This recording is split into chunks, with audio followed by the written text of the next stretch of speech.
Assalamualaikum warahmatullahi wabarakatuh. Selamat datang di Teman Mimpi Abu Nawas, tempat berkumpulnya kisah-kisah lucu, unik, dan penuh hikmah dari sang legenda cerdik Abu Nawas. Al-Kisah. Tak pernah habis akal licik Abu Jahal dalam usahanya mencelakai Abu Nawas. Entah apa yang sebenarnya diinginkan Abu Jahal kali ini. Ia kembali melancarkan fitnah baru. Siang itu ia menghadap Baginda Raja dan dengan penuh keyakinan ia berkata, "Tuanku, Abu Nawas kini menjadi dukun dadakan." Raja tentu saja terkejut mendengar tuduhan itu. Namun belum cukup sampai di situ. Sepulang dari istana, Abu Jahal terus menyebarkan kabar tersebut ke mana-mana. "Wahai para warga, Abu Nawas kini dukun, bahkan tindakannya sudah mengarah pada kekafiran," katanya, berusaha meyakinkan setiap orang yang ditemuinya. Fitnah itu pun menyebar cepat, terutama di kalangan orang-orang yang memang sejak lama tidak menyukai Abu Nawas. Dengan penuh kemarahan, mereka mendatangi rumah Abu Nawas. Awalnya Abu Nawas terkejut mendengar dirinya disebut-sebut sebagai dukun. Namun seperti biasa, ia segera menemukan akal. "Apa yang kalian inginkan dariku?" tanya Abu Nawas tenang. Orang-orang itu pun menyebutkan permintaan mereka. Ada yang ingin sakti, kebal senjata, tampan, kaya raya, bahkan bisa terbang. "Ah, kalian datang terlambat," kata Abu Nawas pura-pura serius.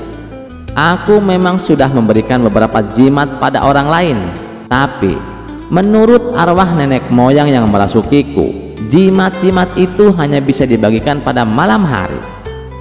Ia melanjutkan, "Datanglah tengah malam dan aku akan memberikannya." Orang-orang itu pun gembira bukan main. Tepat tengah malam, mereka berdatangan berbondong-bondong. Di ruang tamu, Abu Nawas duduk bersila layaknya seorang dukun.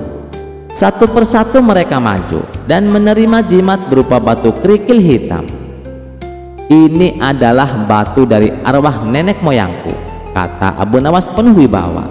"Siapapun yang menyimpannya akan mendapatkan keberuntungan, kekayaan, ketampanan, kekebalan, dan segala yang kalian inginkan."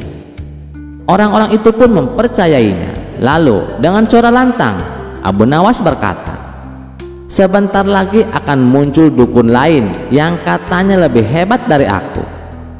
Saat kalian bertemu dengannya, lemparkan batu itu ke arahnya dan ucapkan keinginan kalian, maka keinginan itu akan terkabul." Mendengar penjelasan itu, mereka pun menggenggam erat batu hitam di tangan masing-masing, siap mewujudkan impian mereka. Beberapa bahkan menyodorkan amplop berisi uang sebagai ucapan terima kasih. Tapi Abu Nawas menolaknya dengan halus. Setelah semua orang pulang, Abu Nawas merenung.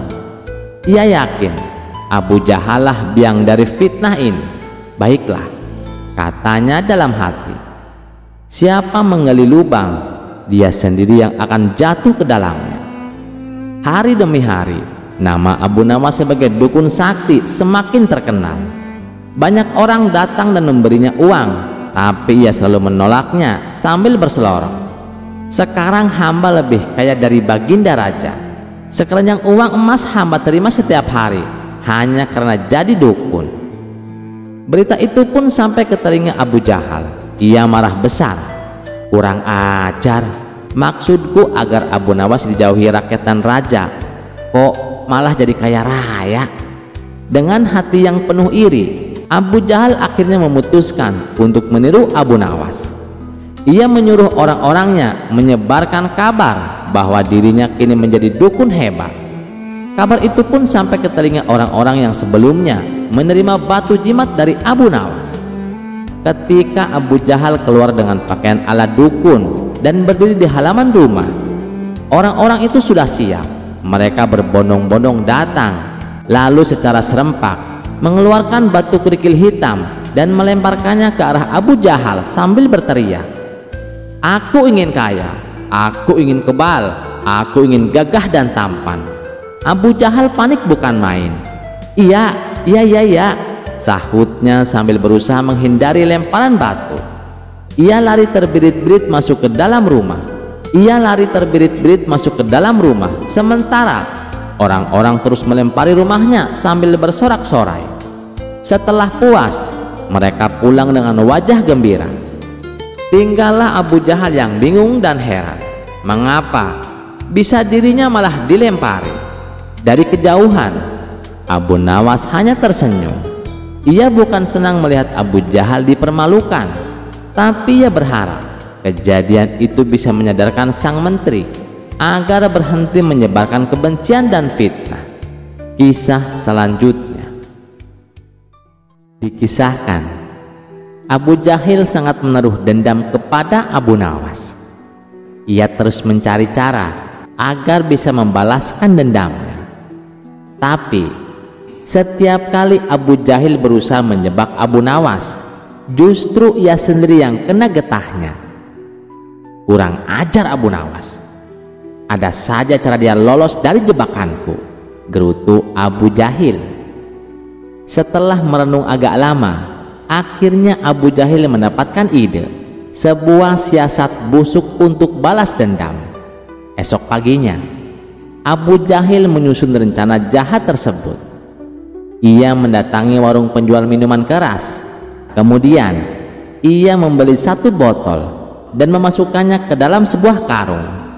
Karung tersebut ia ikat dengan seutas tali, lalu disembunyikannya di bawah semak-semak. Setelah itu, Abu Jahil pergi menemui Abu Nawas di rumahnya dengan ekspresi pura-pura bersedih. Wahai Abu Nawas, aku butuh pertolonganmu. Sudilah kiranya engkau membantuku, pinta Abu Jahil. Apa yang menimpamu Abu Jahil? Kenapa kau terlihat begitu sedih? Tanya Abu Nawas khawatir. Meskipun Abu Jahil sering berbuat jahat kepadanya, tapi Abu Nawas tidak tega bila melihat Abu Jahil menderita begini. Abu Nawas, sewaktu aku pulang dari pasar, aku membawa barang berharga yang aku simpan dalam karung. Tapi sialnya, di tengah jalan barang tersebut diminta paksa oleh para berandalan. Karena takut dibunuh, terpaksa aku memberikannya, tutur Abu Jahil berbohong. Kasihan sekali nasibmu, ujar Abu Nawas.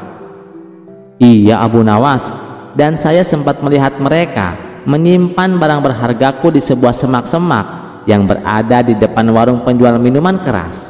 Tapi saya tidak berani mengambilnya sebab mereka ada di sana menjaganya. Maukah kau menolongku Abu Nawas untuk mengambilkan barang berharga milikku? Pinta Abu Jahil. Baiklah, saya akan menolongmu. Kamu tunggulah di sini, balas Abu Nawas.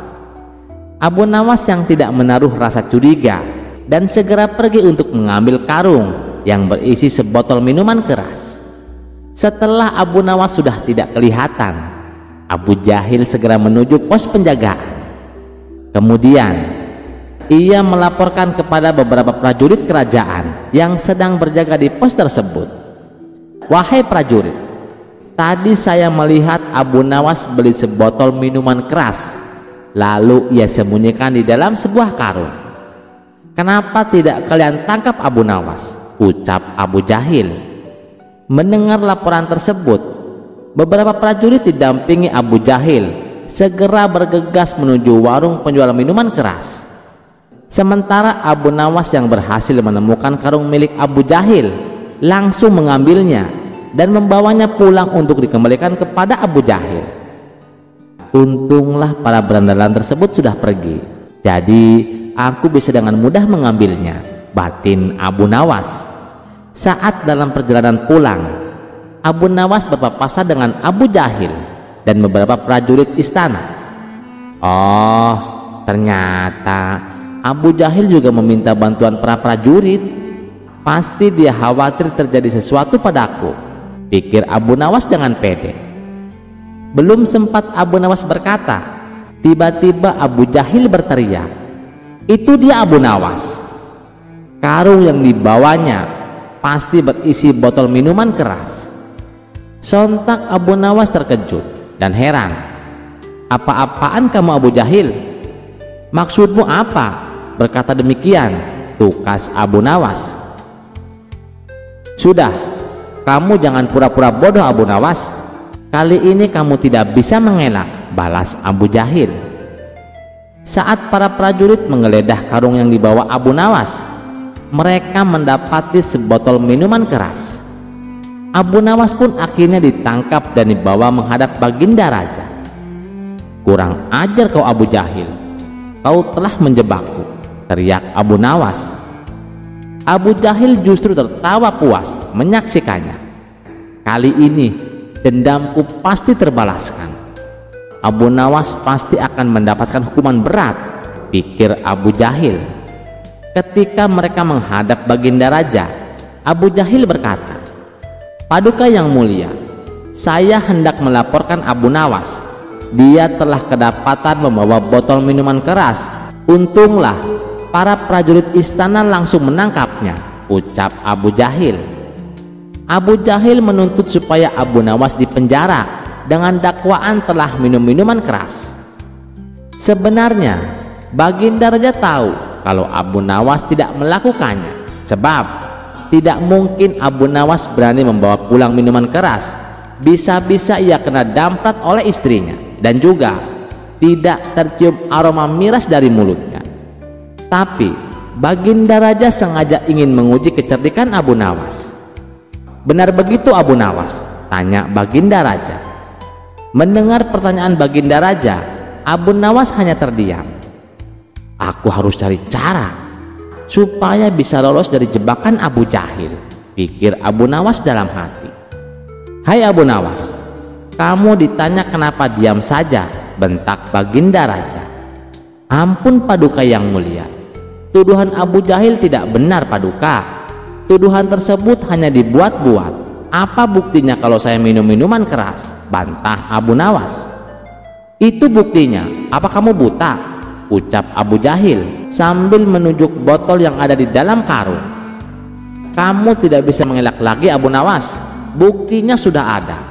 Oleh karena itu kamu harus dihukum," timpal Baginda Raja. "Tunggu dulu Paduka yang mulia. Apakah hanya karena membawa botol minuman keras itu bisa dijadikan bukti? Dan kalau benar saya mabuk-mabukan, mana buktinya?" protes Abu Nawas. "Tentu saja bisa Abu Nawas. Itu bisa dijadikan bukti," tutur Baginda Raja. "Baiklah kalau memang begitu, saya juga akan mengajukan dakwaan kepada Abu Jahil karena Abu Jahil telah berbuat zina," balas Abu Nawas. Mendengar tuduhan Abu Nawas membuat Abu Jahil murka dan tidak terima. "Hai Abu Nawas, kamu jangan suka fitnah. Apa buktinya kalau saya berbuat zina?" teriak Abu Jahil. Dengan entengnya Abu Nawas menjawab, "Buktinya kamu kemana-mana membawa alat zina. Bukankah kemeluanmu adalah alat untuk berbuat zina? Kalau hanya membawa botol minuman dianggap mabuk-mabukan, maka membawa alat zina juga harus dianggap berzina. Jadi kalau saya dihukum karena dituduh mabuk-mabukan, Abu Jahil juga harus dihukum lebih berat karena dia telah berbuat zina," ujar Abu Nawas menjelaskan. Seketika Baginda Raja tertawa terpingkal-pingkal mendengarkan penjelasan Abu Nawas. "Bagaimana Abu Jahil? Apa kamu bersedia kalau saya menghukum Abu Nawas, kamu juga harus dihukum lebih berat? Kecuali kalau kamu mencabut tuntutan, maka semua akan terbebas dari hukuman. Karena saya sebagai raja harus berbuat adil kepada kalian," ucap Baginda Raja. "Jangan Paduka yang mulia, saya tidak mau dihukum. Lebih baik saya cabut tuntutan saya kepada Abu Nawas," balas Abu Jahil. Karena Abu Jahil sudah mencabut tuntutannya, maka Abu Nawas pun akhirnya terbebas dari hukuman dan lolos dari jebakan Abu Jahil berkat kecerdikannya. Wah, ternyata menarik juga ya ceritanya teman-teman. Nah, ternyata Abu Nawas dengan kecerdikannya selalu lolos dari jebakan Abu Jahil. Cerita yang selanjutnya tidak kalah menariknya. Mari kita simak ceritanya. Assalamualaikum warahmatullahi wabarakatuh. Apa kabar teman-teman semua? Semoga selalu diberi kesehatan, kelancaran rezeki, dan keberkahan dalam setiap langkah oleh Allah Subhanahu wa Ta'ala. Amin ya Rabbal Alamin. Sudah menjadi rahasia umum bahwa Abu Nawas sering membuat Baginda Raja pusing 7 keliling, bukan karena kejahatannya, tetapi karena kecerdikannya yang tak ada tandingan. Berkali-kali berbuat salah, berkali-kali pula dia lolos dari hukuman, tapi kali ini tampaknya nasib berkata lain. Suatu malam, para prajurit menangkap Abu Nawas sedang minum arak di belakang taman kerajaan. Tentu saja ia langsung digelandang ke hadapan Baginda Raja. "Abu Nawas," seru Baginda Raja, "sudah berapa kali kau berjanji tak akan mengulangi, tapi nyatanya kau tetap saja bandel. Selama ini aku sudah berbaik hati sama kamu. Aku sengaja meloloskanmu dari hukuman karena kamu selalu berjanji tidak akan mengulangi. Tapi kali ini sudah tidak bisa ditolerir. Apapun alasanmu, kamu tetap akan saya hukum," ucap Baginda Raja. Sementara Abu Nawas hanya terdiam, kepalanya tertunduk, tak berani menatap. Penasihat istana maju dan berkata, "Baginda, bagaimana kalau Abu Nawas dihukum dengan minum minyak panas, biar dia kapok betul?" Raja mengangguk. "Bagus, hukuman itu pas untuk orang keras kepala seperti dia." Abu Nawas langsung pucat. "Ampun Paduka, minyak panas ini bisa membakar perut hamba bisa mati. Itu memang tujuannya Abu Nawas, biar kau jera," bentak raja. "Besok pagi datanglah ke istana, jalani hukumanmu." Abu Nawas pun pasrah, tak bisa berbuat apa-apa. "Kalau itu memang sudah keputusan Paduka, saya terima dengan berat hati. Tapi sebelum saya menjalani hukuman, izinkan saya menemui istri dan anak-anak saya untuk berpamitan," ujar Abu Nawas. Sejenak Baginda Raja terdiam. Ia heran dengan kata-kata Abu Nawas berpamitan. "Maksudnya bagaimana Abu Nawas?" tanya Baginda Raja heran. "Begini Paduka, apabila minyak mendidih masuk ke dalam perut, bukan hanya lidah dan bibir saja yang akan melepuh, tapi semua organ tubuh di dalamnya juga ikut melepuh. Tidak menutup kemungkinan saya akan mati saat itu juga," jelas Abu Nawas. Sontak Baginda Raja terkejut. Ia tak menyadari akan hal itu.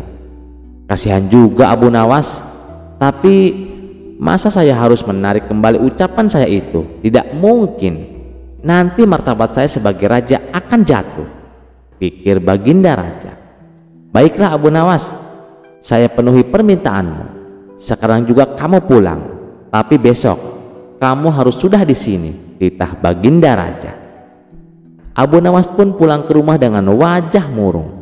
Di hadapan istri dan anak-anaknya, ia menceritakan semuanya.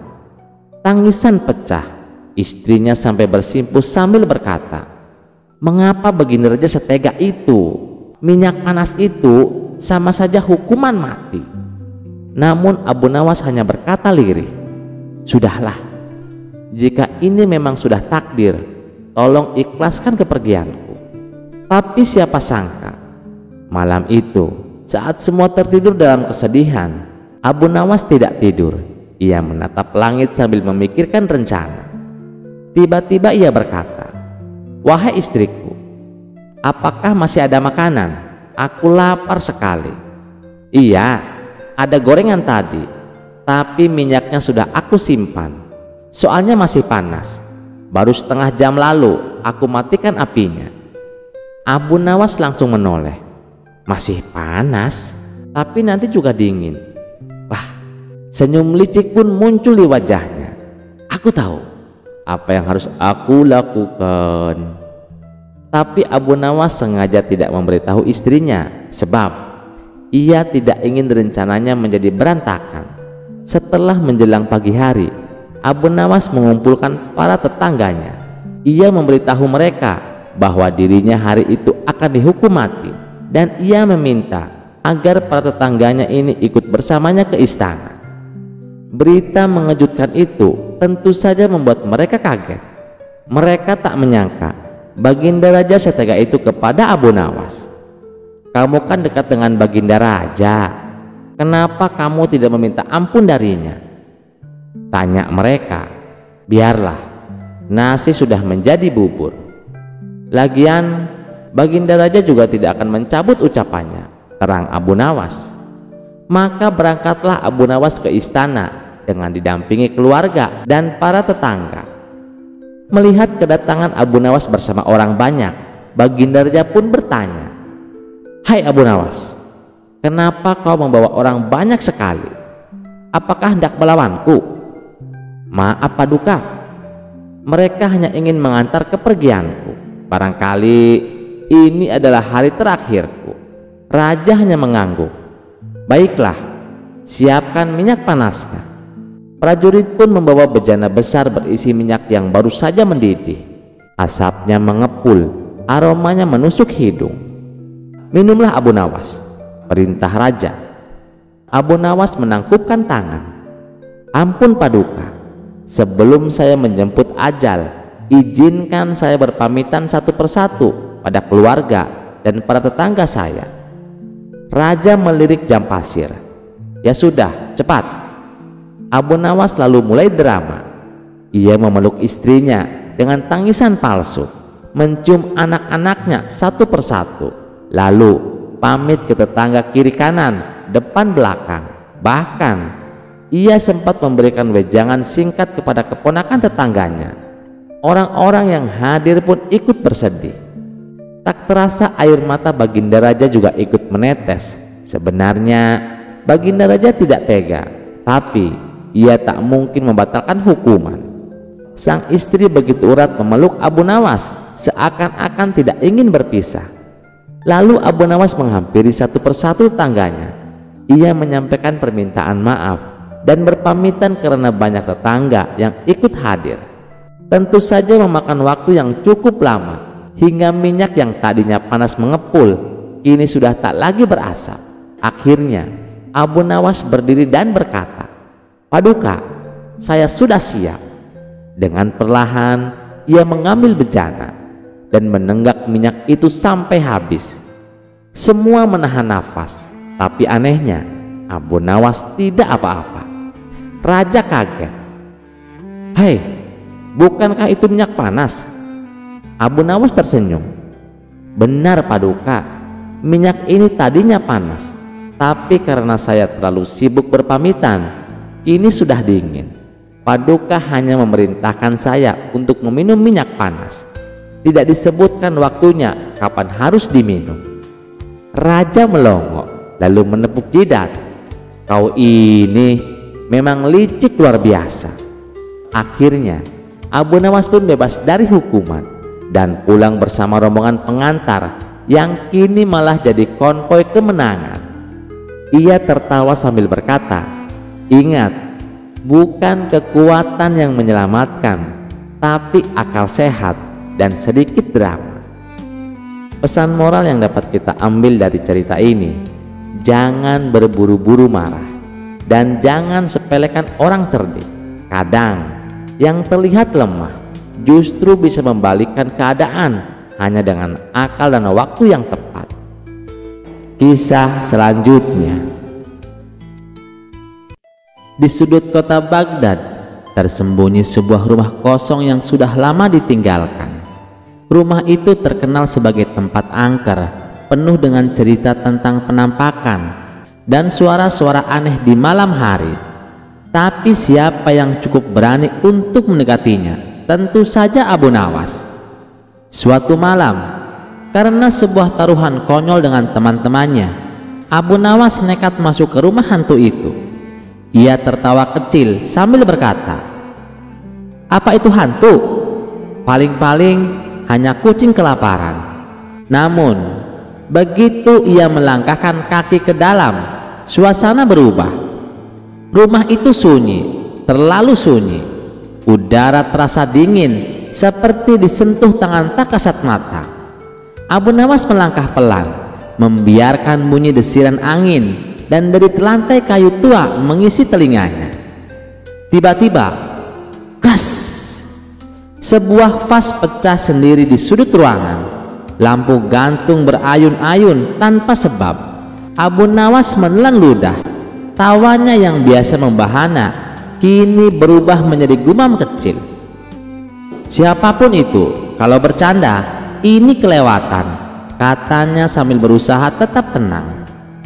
Tak lama kemudian, sosok bayangan melintas cepat di hadapan matanya. Dari balik tirai robek, muncul wajah pucat dengan mata menyala menyeramkan. Hantu itu melayang-layang sambil terkikik kecil. Ternyata hantu di rumah ini bukan sembarang hantu. Ia hantu nakal, suka menakut-nakuti manusia hanya untuk kesenangan. Lampu mulai berkedip-kedip, pintu terbanting sendiri, dan suara-suara aneh berbisik di telinganya. Abu Nawas yang biasanya penuh akal, untuk pertama kalinya merasakan bulu kuduknya berdiri. Namun Abu Nawas tidak akan menyerah begitu saja. Ia menarik napas panjang, mengumpulkan akal cerdiknya. Aha, pikirnya, kalau hantu ini suka bermain, kenapa aku tidak balas bermain? Dengan cepat, ia mulai bermain peran. Ia pura-pura menjadi hantu juga, melolong, berguling-guling di lantai, dan berbicara dengan suara menyeramkan. Saat hantu nakal mendekat, Abu Nawas malah berteriak lebih keras. Aku adalah hantu baru di sini. Pergi kau. Ini wilayahku sekarang. Hantu itu terkejut. Tidak pernah sebelumnya ada manusia yang berani menakut-nakuti balik. Mulailah permainan kucing dan tikus antara Abu Nawas dan hantu nakal. Kadang Abu Nawas bersembunyi di balik pintu, kadang melompat dari balik lemari, membuat hantu itu ketakutan sendiri. Hantu nakal mencoba membalas dengan trik-trik lamanya, menggerakkan benda-benda, meniup lilin, menciptakan bayangan aneh. Tapi Abu Nawas selalu punya akal. Ia menggunakan cermin untuk membuat pantulan seram, meniupkan benda ke udara agar terlihat seperti kabut, bahkan membuat suara-suara menyeramkan dari mulutnya sendiri. Kejar-kejaran itu berlangsung seru, kadang menegangkan, kadang membuat tertawa. Akhirnya, karena kelelahan dan kebingungan, hantu nakal pun menyerah. Dengan suara gemetar ia berkata, "Baiklah manusia aneh, kamu menang, pergilah dan jangan kembali lagi." Abu Nawas pun keluar dari rumah itu sambil tertawa lebar, meninggalkan hantu yang masih berbidik ketakutan di dalam. Malam itu, cerita tentang keberanian dan kejerikan Abu Nawas menyebar ke seluruh Baghdad. Tidak hanya manusia, bahkan hantu pun akhirnya menyerah di hadapan akal cerdas Abu Nawas. Karena di dunia ini rupanya bukan hanya manusia yang bisa dikerjain, hantu pun juga bisa. Kisah selanjutnya. Pada suatu malam yang sunyi di Baghdad, hujan gerimis mengguyur perlahan. Abu Nawas tiba-tiba jatuh sakit. Beberapa hari kemudian, kabar duka menyebar ke seluruh kota bahwa Abu Nawas telah wafat. Warga Baghdad bersedih, meskipun terkenal jenaka dan kadang menyebalkan. Abu Nawas telah banyak mengajarkan makna kehidupan bagi semua orang. Jenazahnya dimakamkan secara layak di pinggir kota, ditemani isak tangis dan tawa kenangan dari banyak orang. Di alam barzah, Abu Nawas perlahan membuka matanya. Ia mendapati dirinya dalam sebuah ruang gelap, hening, tanpa arah, tanpa cahaya. Tiba-tiba dua sosok besar dan bersinar muncul di hadapannya. Wajah mereka bercahaya, namun tatapannya menusuk hingga ke dalam jiwa. Aku Munkar dan aku Nakir. Suara mereka menggema seperti guntur yang dipukul dalam gua. Abu Nawas berdiri pelan, menyeka keringat dari dahinya yang sebenarnya sudah tidak memiliki tubuh fisik. Akhirnya bertemu juga dengan dua malaikat terkenal ini. senang berkenalan. Kalian kelihatan lebih besar dari bayanganku. Munkar dan Nakir saling memandang. Biasanya mayit akan ketakutan, tapi yang ini malah santai. Kami datang untuk menguji keimananmu. Bersiaplah. Abu Nawas mengangkat tangan. Sebelum kita mulai, bolehkah saya bertanya satu hal? Bertanya kepada kami? Ya, pertanyaan kecil saja. Kalau saya jawab benar, bolehkah saya bertanya satu kali balik kepada kalian? Malaikat terdiam sesaat, lalu mengangguk. Baik, jawablah pertanyaan kami terlebih dahulu. Siapa Tuhanmu? Abu Nawas tersenyum. Tentu saja Allah yang Maha Esa. Apa agamamu? Islam. Siapa nabimu? Baginda Rasulullah Muhammad SAW. Malaikat mengangguk. Jawabanmu benar. Sekarang apa pertanyaanmu? Abu Nawas mengangkat satu jari seperti sedang mengajar di kelas. Pertanyaan saya sederhana. Bukankah kalian sudah tahu semua jawaban saya sebelum bertanya? Malaikat saling melirik. Tentu kami tahu. Kalau begitu, kenapa harus bertanya? Bukankah ini seperti ujian yang jawabannya sudah kalian ketahui? Malaikat mulai sedikit bingung. Sesuatu yang sangat jarang terjadi di alam kubur. Abu Nawas melanjutkan, kalian bisa langsung mencatat, lulus, atau mungkin kalian sedang menguji kemampuan menghafal saya. Tapi bagaimana jika saya pelupa, tapi hatiku penuh iman? Munkar kelihatan hendak bicara, tapi Abu Nawas cepat menyela lagi. Lagi pula, selama hidup saya sibuk membantu rakyat miskin, berdakwah dengan cara jenaka, dan mendamaikan yang berselisih. Apakah kalian tidak mempertimbangkan nilai tambah itu?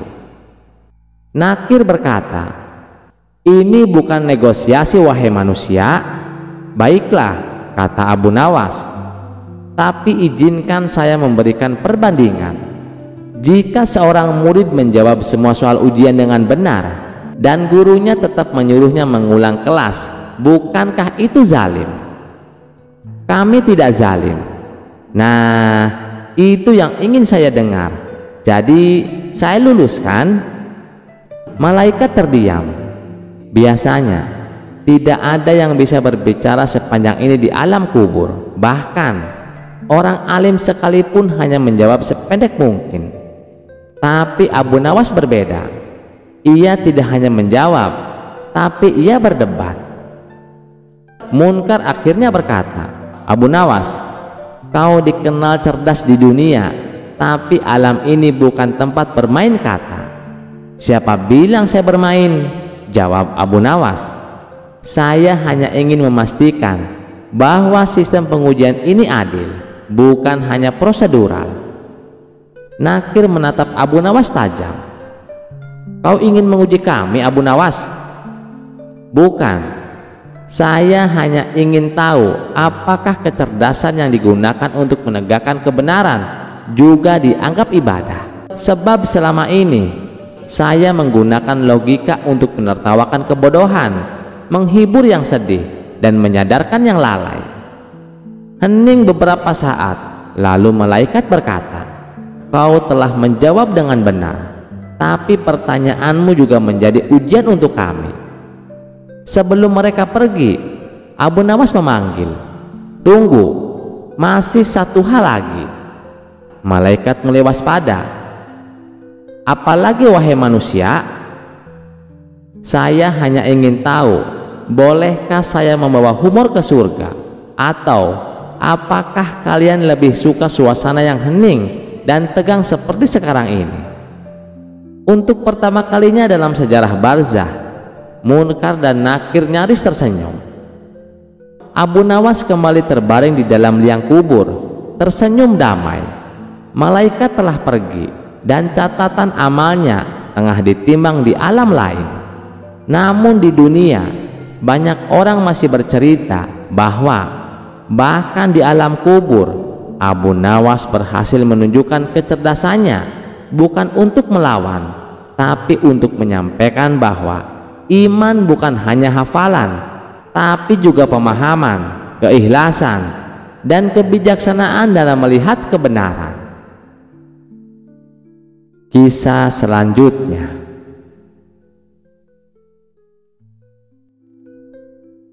Suatu hari nasib buruk menimpa Abu Nawas. Rumah tua yang selama ini ia tinggali roboh akibat hujan deras dan angin kencang. Abu Nawas kehilangan tempat tinggalnya. Seluruh harta bendanya pun lenyap tanpa sisa.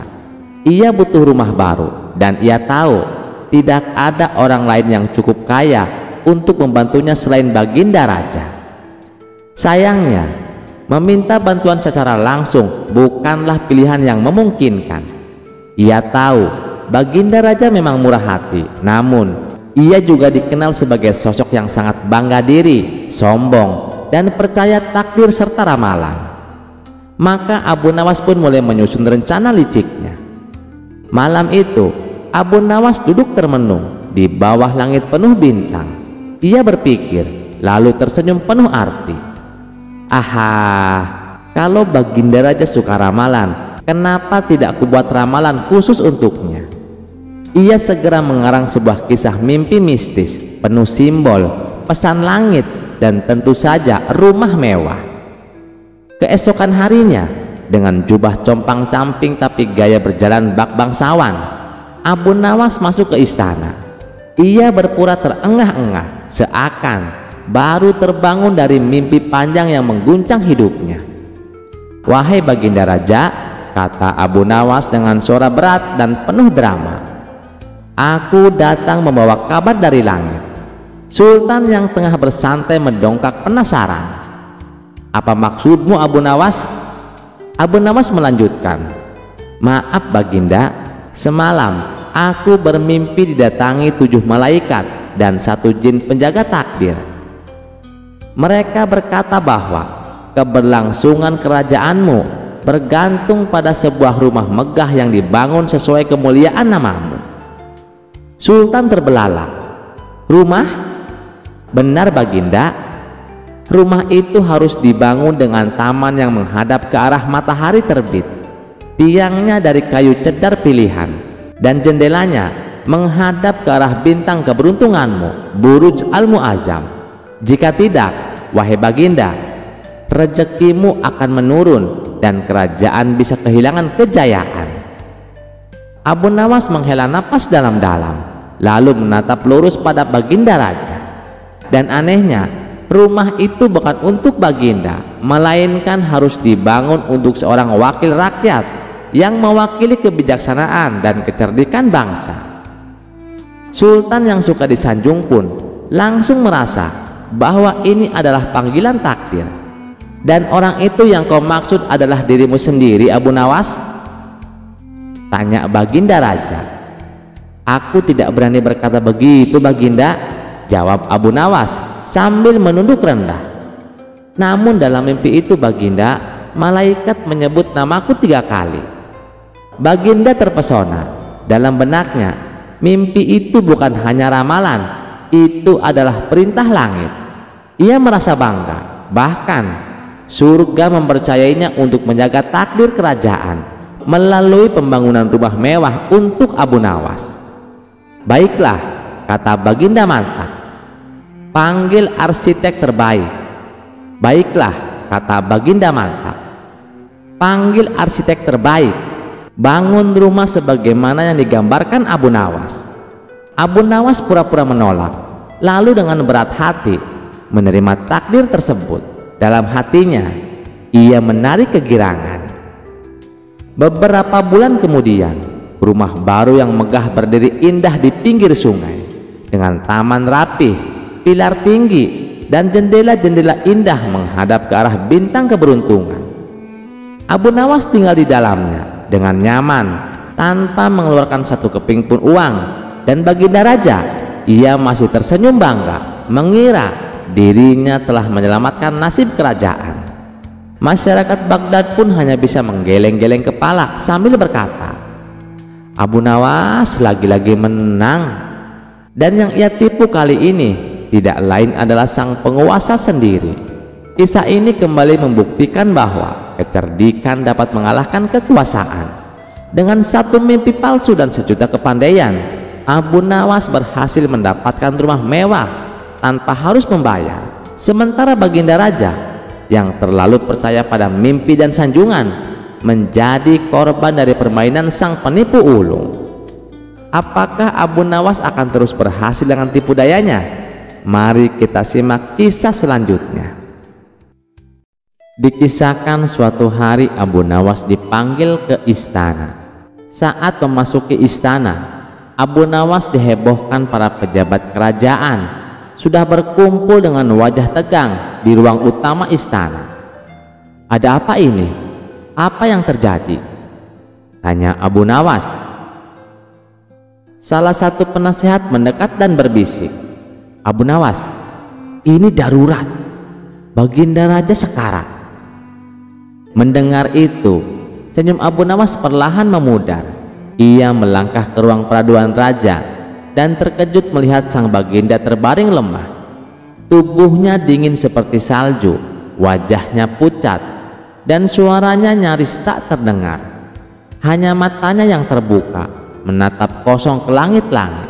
Tabib, penyihir istana, dan para ulama sudah mencoba segalanya, tapi hasilnya nihil. Timpal penasehat yang lain. "Apa penyebabnya?" tanya Abu Nawas serius.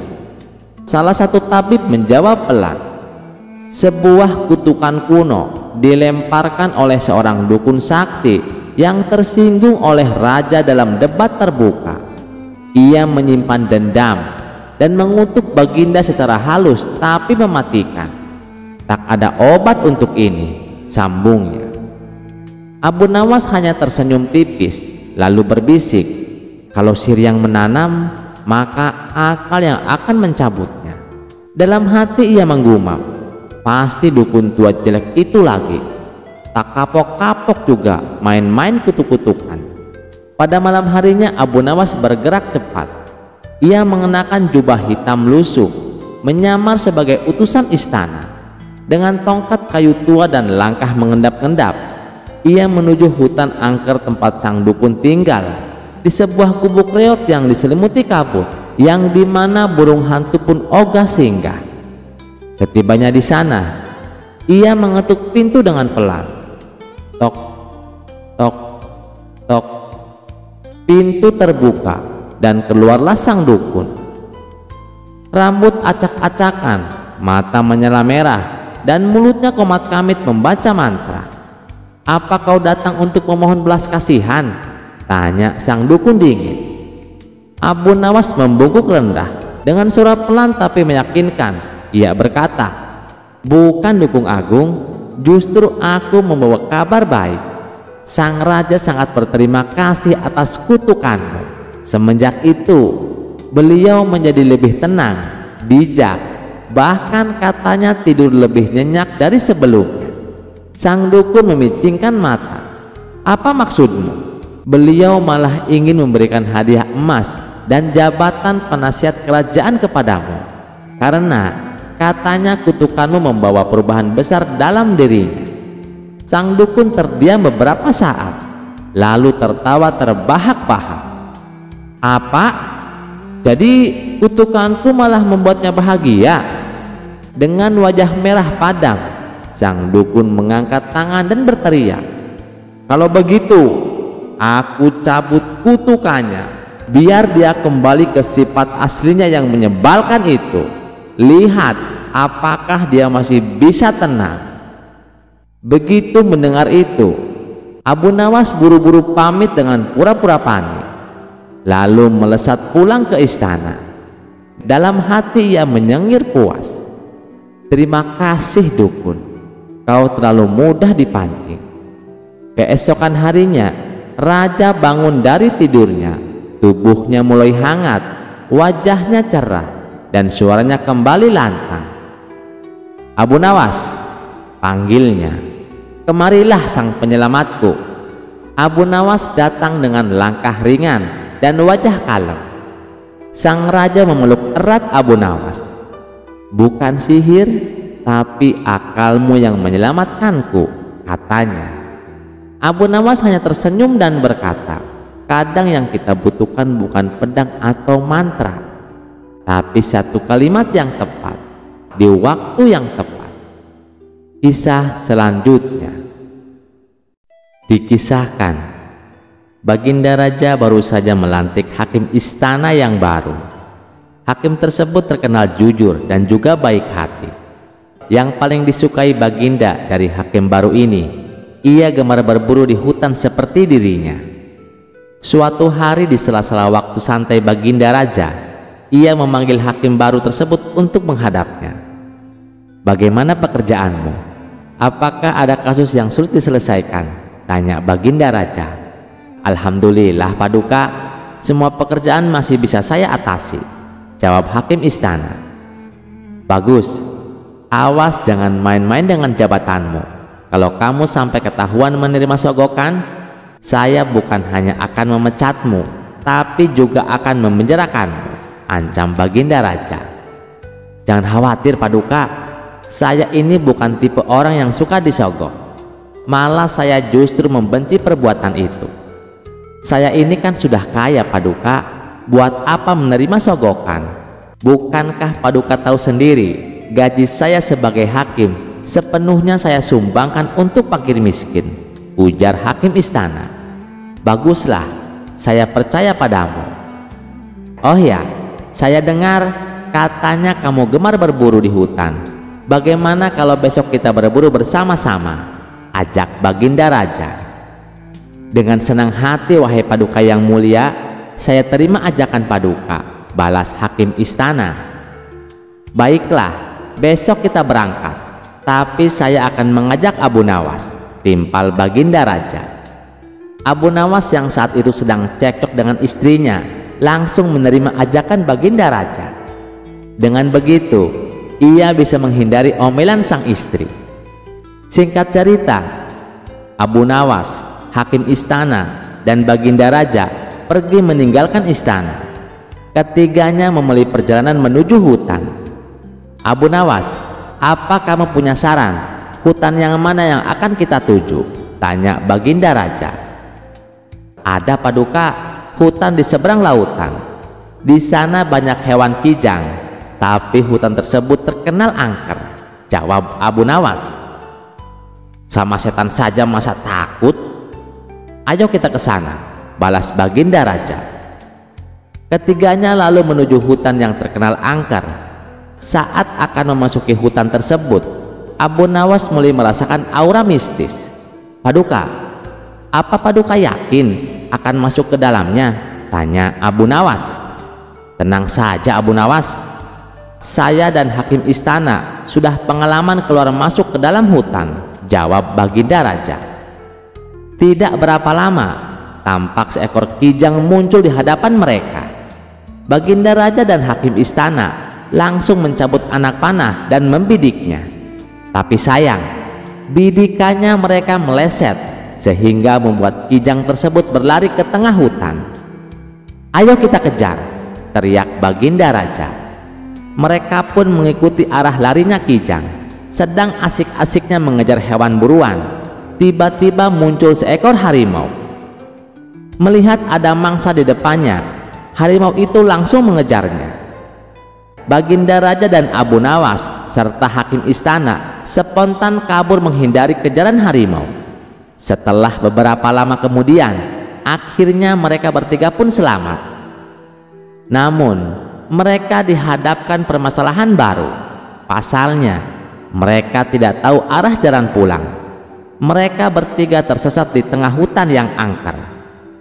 Baik Baginda Raja, hakim istana, dan Abu Nawas, mereka tidak tahu harus meminta tolong kepada siapa. Apalagi sudah mulai terlihat gelap di tengah situasi yang genting. Tiba-tiba entah datangnya dari mana, muncul kakek tua misterius yang berpakaian serba putih. "Kenapa kalian sampai ke tempat ini? Tahukah kalian kalau tempat ini sangat berbahaya?" tanya kakek tua tersebut. "Kami tersesat, Kek. Apakah kakek bisa membantu kami?" kata Baginda Raja. Aku bisa membantu kalian, tapi masing-masing dari kalian hanya dibatasi satu permintaan," balas kakek tua. Kemudian Baginda Raja mengungkapkan keinginannya. "Begini kek, saya ingin pulang ke istana. Saya ini adalah raja. Saya tidak ingin kehilangan istana saya," minta Baginda Raja. "Baiklah, keinginanmu saya kabulkan," jawab kakek tua. Seketika Baginda Raja langsung menghilang. Ia kini sudah berada di istananya, duduk di singgasana bersama sang permaisuri. "Syukurlah, akhirnya aku bisa kembali berada di sini," ucap Baginda Raja. "Sekarang giliranmu, apa permintaanmu?" tanya kakek tua kepada hakim istana. "Saya ini hakim istana, kek. Saya adalah hakim yang kaya raya. Saya ingin pulang ke rumah saya yang sangat megah. Saya tak mau kehilangan harta kekayaanku. Saya ingin secepatnya berkumpul dengan istri dan anak-anakku," minta hakim istana. "Baiklah, keinginanmu saya kabulkan," jawab kakek tua. Seketika hakim istana langsung menghilang. Ia kini berada di rumahnya yang megah, berkumpul dengan istri dan anak-anaknya. Kini tinggallah Abu Nawas seorang diri di dalam hutan. "Sekarang giliranmu, apa permintaanmu?" tanya kakek tua kepada Abu Nawas. "Saya ini orang miskin, kek. Rumah saya kecil dan tidak ada harta yang berharga di rumah. Saya juga sedang cekcok sama istri. Saya tidak tahan dengan omelannya. Hal inilah yang membuat saya tidak betah di rumah, kek. Jadi saya meminta supaya Baginda Raja dan hakim istana dikembalikan ke sini untuk menemaniku," minta Abu Nawas. Seketika permintaan Abu Nawas terkabul. Baginda Raja dan hakim istana tiba-tiba kembali berada di sampingnya. Hakim istana dan Baginda Raja terkejut dengan kejadian ini. "Kenapa kami kembali berada di sini?" tanya Baginda Raja dan hakim istana. "Itu atas permintaan kawanmu," jawab kakek tua itu. "Katanya dia sedang tidak betah di rumah. Dia ingin kalian berdua menemaninya di sini," jawab kakek tua itu. "Abu Nawas, kamu kurang ajar," teriak hakim istana dan Baginda Raja. Sementara si kakek tua misterius itu langsung menghilang dari hadapan mereka. Bagaimana ceritanya teman-teman? Menarik bukan? Cerita selanjutnya tidak kalah menarik lagi. Mari kita simak ceritanya. Pada suatu hari yang tenang di kota Baghdad, rakyat menjalani harinya seperti biasa. Para pedagang sibuk menjajakan barang dagangannya di pasar. Anak-anak bermain di jalanan. Dan para ulama berdiskusi tentang ilmu pengetahuan. Namun ketenangan itu terusik oleh satu kabar mengejutkan bahwa Abu Nawas meminta agar kiamat segera terjadi. Kabar ini tersebar cepat dari mulut ke mulut hingga akhirnya sampai ke telinga Baginda Raja. "Apa maksud orang itu?" tanya sang raja dengan dahi berkerut. "Kiamat? Bukankah itu urusan Tuhan?" Para menteri pun mengangguk, namun tidak ada satupun yang bisa menjelaskan alasan permintaan Abu Nawas tersebut. Akhirnya raja memerintahkan agar Abu Nawas segera dihadapkan ke istana. Di hadapan raja dan para penasihatnya, Abu Nawas tetap tenang, bahkan wajahnya terlihat sedikit riang seperti biasa. "Abu Nawas," kata raja dengan nada serius, "benarkah kau meminta agar kiamat terjadi sekarang juga?" Abu Nawas membungkuk hormat dan menjawab, "Benar tuanku, hamba memohon agar kiamat terjadi secepatnya." Ruangan istana menjadi hening dan raja menyipitkan mata. "Apakah kau sudah gila, Abu Nawas? Apa alasannya hingga kau menginginkan kehancuran dunia dan seluruh isinya?" Abu Nawas menghela napas panjang lalu mulai bercerita. "Ampun tuanku, beberapa waktu yang lalu hamba berkeliling desa-desa di pinggiran kota. Hamba melihat banyak rakyat miskin yang kelaparan, anak-anak tanpa pakaian layak, dan para petani yang dipaksa menyerahkan hasil panennya kepada para tuan tanah yang tamak. Bahkan beberapa di antara mereka sampai menjual anak-anaknya untuk melunasi hutang. Raja tertegun. Ia belum pernah mendengarkan laporan semengerikan itu dari para menterinya. Abu Nawas melanjutkan, "Hamba berpikir, dunia ini sudah terlalu rusak tuanku. Keadilan sulit ditegakkan. Para pejabat hanya mementingkan kekayaan dan rakyat jelata terus menderita. Hamba tidak melihat tanda-tanda bahwa keadaan akan membaik. Hamba berpikir, mungkin kiamat adalah jalan satu-satunya agar semuanya berakhir, agar para penindas dibalas dan orang-orang yang tertindas mendapatkan keadilan." Baginda Raja terdiam. Ia mulai menyadari bahwa ada sesuatu yang luput dari pengawasannya. Ia menatap para menterinya yang kini menunduk dalam diam, seolah merasa bersalah. "Namun Abu Nawas," ujar raja pelan, "kiamat adalah rahasia Tuhan. Tidak bisa kau meminta begitu saja." Abu Nawas mengangguk. "Hamba tahu tuanku, tapi bukankah sebagai hamba yang lemah, hamba boleh memohon? Siapa tahu Tuhan mengabulkan doa seorang rakyat kecil seperti hamba ini." Ucapan itu terdengar seperti sindiran yang halus namun tajam. Raja memahami maksudnya. Abu Nawas tidak sungguh-sungguh menginginkan kiamat. Ia hanya ingin menyampaikan pesan bahwa dunia sudah terlalu tidak adil dan para penguasa telah lalai. Setelah merenung sejenak, Baginda Raja berdiri dari singgasananya. "Abu Nawas," katanya tegas, "aku berterima kasih karena engkau telah membuka mataku. Aku tidak akan membiarkan rakyatku hidup dalam penderitaan seperti itu." Raja pun memerintahkan para menteri diturunkan ke desa-desa untuk melihat langsung kondisi rakyat. Tuan-tuan tanah yang menindas ditangkap dan diadili. Gudang makanan kerajaan dibuka untuk diberikan kepada rakyat miskin. Dan yang paling penting, dibentuk tim khusus untuk mengawasi keadilan sosial di seluruh negeri. "Mulai hari ini," lanjut raja, "aku ingin negeri ini menjadi tempat di mana keadilan ditegakkan. Jangan sampai rakyat memohon kiamat karena kita para penguasanya lalai menjalankan amanah." Abu Nawas tersenyum dan membungkuk hormat. "Hamba tidak pernah benar-benar ingin kiamat terjadi tuanku. Hamba hanya ingin melihat keadilan turun ke bumi seperti turunnya hujan yang menyuburkan tanah tandus." Raja mengangguk lalu berkata, "Kau memang gila Abu Nawas, tapi gila yang sangat waras." Seluruh ruangan tertawa lega, ketegangan sirna, dan hari itu kerajaan memulai perubahan besar demi kesejahteraan rakyatnya. Kisah selanjutnya.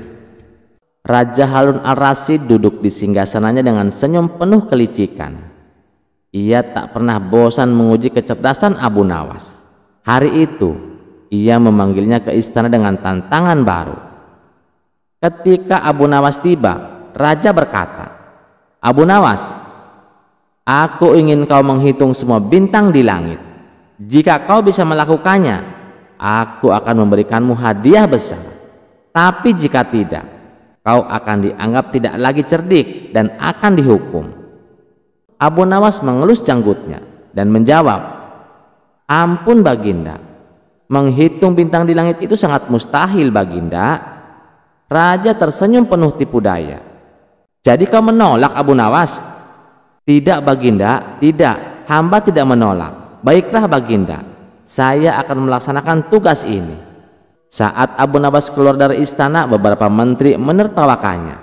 Mereka berbisik-bisik, "Ah, kali ini Abu Nawas pasti dihukum. Tidak mungkin ia bisa menghitung bintang." Namun Abu Nawas tetap melangkah dengan tenang. Sesampainya di rumah, ia termenung sejenak, lalu tiba-tiba ia tersenyum. Sebuah ide cemerlang muncul di benaknya. Tanpa membuang waktu, ia pergi ke pantai dan mengambil satu karung penuh pasir halus. Ia menggotong karung itu pulang dengan penuh keyakinan. Keesokan harinya Abu Nawas kembali ke istana dengan membawa kantong berisi pasir. Semua orang di istana menatapnya dengan penuh rasa penasaran. Raja menatapnya dengan sinis. "Abu Nawas, apakah kau sudah melaksanakan tugas yang aku berikan?" Abu Nawas tersenyum lebar. "Tentu saja sudah, Baginda." Raja mengangguk. "Lalu, berapa jumlah bintang di langit?" Dengan penuh percaya diri, Abu Nawas meletakkan kantong berisi pasir di hadapan raja.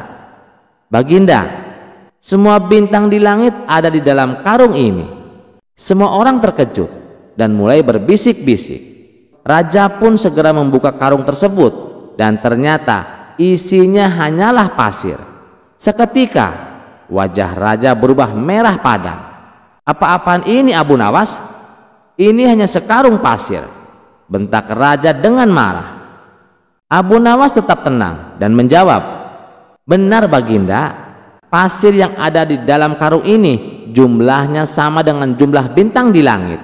Jika Paduka tidak percaya, silahkan hitung sendiri." Ruangan menjadi hening. Para menteri yang sebelumnya menertawakan Abu Nawas kini terdiam, tak tahu harus berkata apa. Raja pun dibuat pusing 7 keliling. Namun tak lama kemudian ia tertawa terbahak-bahak. "Hahaha, kau memang cerdik, Abu Nawas. Aku mencoba menjebakmu, tapi kau selalu punya cara untuk mengakaliku." Karena kagum dengan kecerdikan Abu Nawas, raja pun menghadiahinya dengan pundi-pundi uang emas. Sementara para menteri yang sempat menertawakannya hanya bisa menelan ludah. Seperti biasa, Abu Nawas pulang dengan kemenangan, membuktikan bahwa akal cerdiknya tak tertandingi. Terima kasih sudah mendengarkan cerita ini. Sampai jumpa di cerita selanjutnya. Jangan lupa like, share, dan subscribe channel Teman Mimpi. Wassalamualaikum warahmatullahi wabarakatuh.